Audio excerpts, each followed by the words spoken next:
warahmatullahi wabarakatuh. Saya Alif Rasmawati, NIM 06 dari PAIA semester 4. Di sini saya akan membawakan materi tentang kunci kerukunan dalam Islam. Kunci kerukunan dalam Islam dibagi menjadi 4. Yang pertama, toleransi atau tasamuh. Yang kedua, persamaan derajat atau moderat. Yang ketiga, moderat atau tawasud. Yang keempat, persaudaraan atau ukhuwah. Baiklah, materi yang pertama kita akan membahas toleransi atau tasamuh. Kata tasamuh diambil dari kata samaha, berarti tenggang rasa atau toleransi. Dalam bahasa Arab sendiri, tasamuh berarti sama-sama berlaku baik, lemah lembut, dan saling pemaaf. Secara istilah, tasamuh adalah sifat akhlak terpuji dalam pergaulan, di mana terdapat saling menghargai antara sesama manusia dalam batas-batas yang digariskan oleh agama Islam. Maksud dari tasamuh ialah bersifat menerima dan damai terhadap keadaan yang dihadapi.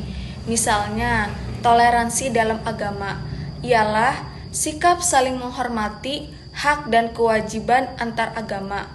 Tasamuh dalam agama bukanlah mencampur adukan keimanan dan ritual dalam agama, melainkan menghargai eksistensi agama yang dianut oleh orang lain. Allah berfirman tentang toleransi pada surat Al-An'am ayat 108, yaitu A'udzubillahi minasyaitonirrajim, Bismillahirrahmanirrahim. Wala tasubbul ladzina yad'una min dunillahi fayasubbullahu adwan bighairi ilmu kadzalika zayyana likulli ummatin amalahum thumma ila rabbihim marji'uhum fayunabbi'uhum bima kanu ya'malun. Dan janganlah kalian mencela orang-orang yang berdoa kepada selain Allah, yang menyebabkan mereka mencela Allah dengan permusuhan dengan tanpa ilmu. Demikianlah kami menghiasi untuk setiap umat amalan mereka, lalu Dia mengabarkan kepada apa yang mereka lakukan. Quran Surat Al-An'am ayat 108. Nah, sekarang saya akan memberikan contoh bagaimana sikap toleransi. Kenapa begitu, Din? Mereka kan bukan muslim, tidak boleh masuk. Bukankah yang meninggal tetangga kita, sekalipun beda agama? Ini tempat suci, tidak boleh dikotori. Kita tutup pintu gerbang.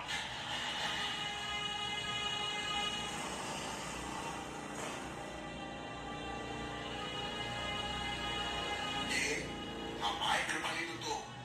Buka gerbangnya.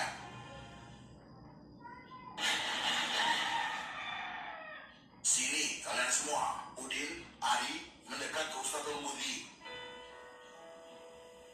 Kenapa gerbang harus ditutup? Mereka bukan muslim, Ustaz. Begini, Islam tidak mengajarkan kita untuk menyakiti tetangga kita hanya karena beda keyakinan. Urusan sosial harus akur, urusan agama baru. Bagiku agamaku, bagimu agamamu. Nah, video yang tadi kita tonton adalah contoh sikap toleransi. Islam mengajarkan kepada umatnya untuk saling menghormati, tolong-menolong, saling terbuka. Intinya bahwa Islam itu mengajarkan kepada kita toleransi walaupun kita berbeda keyakinan. Oleh karena itu, kita wajib menerapkan sikap toleransi. Dimanapun kita berada, kita tidak boleh membeda-bedakan.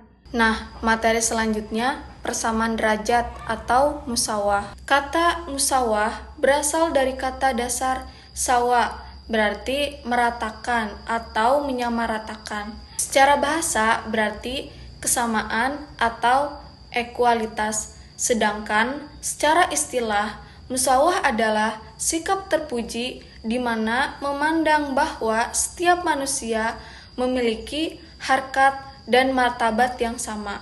Rasulullah SAW bersabda, yaitu An Abil Yaman qala al-Azhariyu hikayatan anil Utaibi innan nabiyya arada bihadza anna nasa mutasawu fin nasab laisa ahadin minhum fadlun walakinnahum ashbahu kabilin mi'atin laisa fiha rahilatun rawahul Bukhari. Dari Abi al-Yaman al-Azhari menyeritakan dari al-Utaibi, sesungguhnya yang dikehendaki Nabi dalam hal ini adalah bahwa manusia adalah sama atau setara dalam nasab. Tidak seorang pun dari mereka memiliki kelebihan dari yang lainnya. Setiap manusia sama derajatnya, tidak ada pengistimewaan tertentu pada seorang terhadap orang lain. Di Islam tidak ada, jadi semua orang itu sama rata. Yang membedakan adalah amal ibadah masing-masing di hadapan Allah. Nah, selanjutnya persamaan derajat antara laki-laki dan perempuan dalam kewajiban agama dan lainnya. Nah, jadi maksudnya itu dalam Islam, hak dan kewajiban Islam menjadikan keduanya sama. Jadi tidak ada perbedaan antara laki-laki dan antara perempuan. Jadi semuanya itu sama, mempunyai hak dan kewajiban yang sama dalam agama, hal pribadi, martabat manusia, dan hak-hak sipil dan keyakinan. Selanjutnya, persamaan sosial di masyarakat. Maksudnya itu dalam kehidupan masyarakat. Setiap orang baik, kaya maupun miskin, pejabat ataupun rakyat, berada pada hak dan kewajiban yang sama. Jadi nih nggak ada perbedaan dalam Islam itu, misalkan antara yang tua sama yang muda, terus antara yang kaya, miskin, terus juga antara pejabat sama rakyat biasa, semuanya itu sama, nggak ada perbedaan. Nah, jadi Islam itu mengajarkan kepada umatnya persamaan derajat. Jadi semuanya sama di hadapan Allah, yang membedakan itu amal ibadahnya masing-masing. Jadi Allah itu tidak memandang antara yang kaya, antara yang miskin, atau anak muda, orang tua, pejabat, dan rakyat biasa, semuanya sama di hadapan Allah.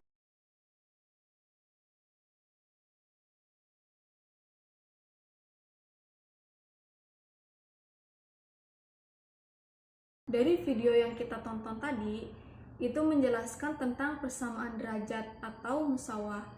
Jadi kesimpulannya itu persamaan derajat di dalam Islam semuanya sama di mata Allah. Nah, antara si kaya dan miskin, antara yang tua maupun muda, antara perempuan maupun laki-laki, semuanya sama di mata Allah. Yang membedakan adalah amal ibadah. Nah, selanjutnya materi saling bersaudara atau ukhuwah. Sedangkan kata ukhuwah secara bahasa berarti persaudaraan.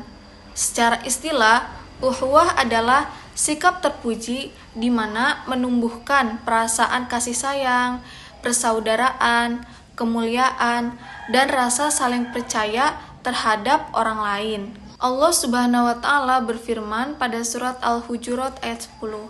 A'udzubillahi minasyaitonirrajim. Bismillahirrahmanirrahim. Innamal mu'minuna ikhwatun fa aslihu baina akhawaykum wattaqullaha la'allakum turhamun. Artinya, sesungguhnya orang-orang mukmin itu bersaudara. Karena itu, damaikanlah antara kedua saudaramu yang berselisih, dan bertakwalah kepada Allah Subhanahu wa taala agar kamu mendapatkan rahmat. Quran Surat Al-Hujurat ayat 10. Ukhuwah dalam Al-Quran diperkenalkan beberapa macam, yaitu suasananya. Yang pertama, persaudaraan senasab, seperti pada ayat yang berbicara tentang kewarisan, atau keharaman mengawini orang-orang tertentu, dalam surat An-Nisa ayat 11. Yang nomor 2, persaudaraan sekeluarga, yaitu persaudaraan yang dijalin oleh ikatan keluarga, seperti doa Nabi Musa dalam Al-Quran Surat At-Toha ayat 29 sampai 30. Yang ketiga, persaudaraan sebangsa walaupun tidak seagama pada surat Al-A'raf ayat 65. Yang keempat, persaudaraan semasyarakat walaupun berselisih paham pada surat As-Sod ayat 23. Nah, selanjutnya contoh dari saling bersaudara atau ukhuwah. Assalamualaikum. Waalaikumsalam. Alif, sini. Makan nih. Kamu dari mana, Lip? Kamu dari mana, Lip? Makan, Lip, makan. Enak kan? Enak. Nah, dari video yang kita tonton tadi tentang saling bersaudara atau ukhuwah, jadi kita sebagai umat Islam wajib saling menjaga persaudaraan walaupun kita beda saudara ataupun beda keyakinan. Kita harus saling bersaudara, harus saling tolong-menolong, membantu satu sama lain agar tidak ada konflik. Dan saling bersaudara diharuskan di dalam agama Islam karena ukhuwah adalah akhlak yang terpuji. Nah, materi selanjutnya moderat. Secara istilah, tasawuf ialah sikap terpuji di mana menghindarkan perilaku atau pengungkapan yang ekstrim dan memilih sikap dengan berkecenderungan ke arah jalan tengah. Allah Subhanahu wa taala berfirman pada surat Al-Baqarah ayat 143. A'udzubillahi minasyaitonirrajim. Bismillahirrahmanirrahim. Wa kadzalika ja'alnakum ummatan wasatan litakunu syuhada'a 'alan nasi wa yakunar rasulu 'alaikum syahida. Nah, selanjutnya contoh dari moderat atau tawasud. Bukan aku yang mengambilnya. Terus siapa? Hah? Jelas-jelas kamu yang ada di sana waktu itu kok. Bukan aku, tapi dia. Lah, kok jadi aku? Kan aku cuma nganterin. Jangan asal nuduh kamu ya. Benar kok, aku melihatnya. Dia yang mengambilnya. Apa benar yang dia bilang? Dia bohong, aku tidak paham apa-apa. Ah, banyak alasan kamu. Ya, Aduh, sumpah, aku gak tahu apa-apa. jangan banyak bicara. Mumpung pada lengah, kabur aja deh. Dari video yang kita tonton tadi, yang sikap moderat atau tawasud, agar kita terhindar dari fitnah atau perbuatan yang Allah tidak sukai dan dilarang oleh ajaran agama Islam. Kita dalam bermasyarakat harus netral, tidak memihak siapapun. Kita juga tidak boleh menyebarkan kebencian terhadap sesama manusia. Jadi di dalam Islam, kita tidak boleh misalnya memfitnah orang lain karena kita mendengar cerita dari sahabat kita. Jadi kita itu harus mencari kebenarannya, jangan asal mencap atau mengatakan bahwa orang itu jelek, sedangkan kita tidak tahu aslinya ceritanya gimana. Nah, kesimpulan dari materi kunci kerukunan dalam Islam, kita sebagai umat Islam wajib menjaga toleransi, persamaan derajat, moderat atau ukhuwah. Kenapa kita wajib menjaga itu dan kita wajib melaksanakannya? Karena apabila kita sudah melaksanakan 4 kunci kerukunan dalam Islam, agar kita terhindar dari konflik dan hidup kita akan damai, rukun, dan tidak terjadi perpecahan masyarakat di sekitar kita. Sekian materi yang saya sudah jelaskan dan saya sudah paparkan. Semoga bermanfaat dan mudah dipahami oleh kalian semua. Assalamualaikum warahmatullahi wabarakatuh.